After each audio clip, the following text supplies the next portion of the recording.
আৰু পাটাচাৰকুছিৰ বৃহত্তৰ ৰাইজৰ সহযোগত ডক্টৰ ভূপেন হাজৰিকাৰ অতিকে মোহনীয়কৈ আৰু খুব সুন্দৰভাৱে এটা আবক্ষ প্ৰতিমূৰ্তি নিৰ্মাণ কৰা হৈছিল।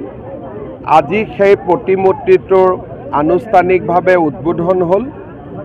উদ্বোধনী অনুষ্ঠানত উপস্থিত থাকিবলৈ পাই মই গৌৰৱ অনুভৱ কৰিছোঁ আৰু ডক্টৰ ভূপেন হাজৰিকাৰ প্ৰতি আকৌ এবাৰ অসমবাসী ৰাইজৰ হৈ শ্ৰদ্ধাঞ্জলি নিবেদন কৰিছোঁ।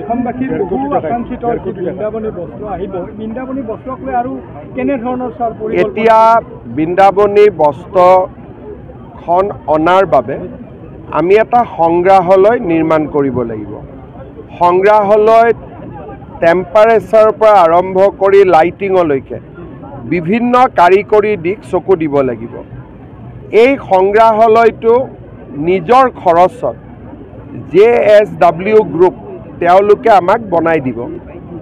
ইতিমধ্যে আৰ্কিটেকচাৰেল ড্ৰয়িং আদিৰ কাম আগবাঢ়িছে আৰু খুব সোনকালে নিৰ্মাণৰ কাম আমি হাতত ল'ম।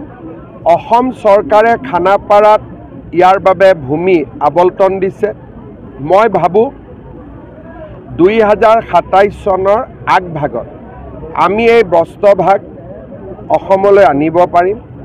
আনাৰ ব্যৱস্থাও কৰিবৰ কাৰণে বিশেষ বিমান লাগিব, কাৰণ কাপোৰখন খুব ফ্ৰেজাইল বুলি কয়।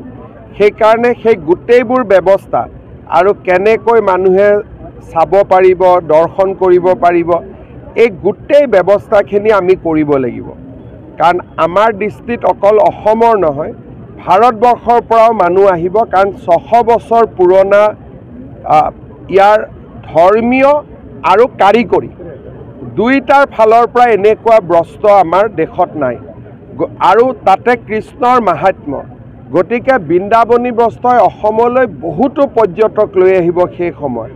গতিকে ৰাজ্য চৰকাৰে তাৰ ব্যৱস্থাসমূহ গ্ৰহণ কৰিছে আৰু কৰিব। যেতিয়াই ডেভেলপমেণ্ট হয় মই নিশ্চয় আপোনালোকক জনাই থাকিম।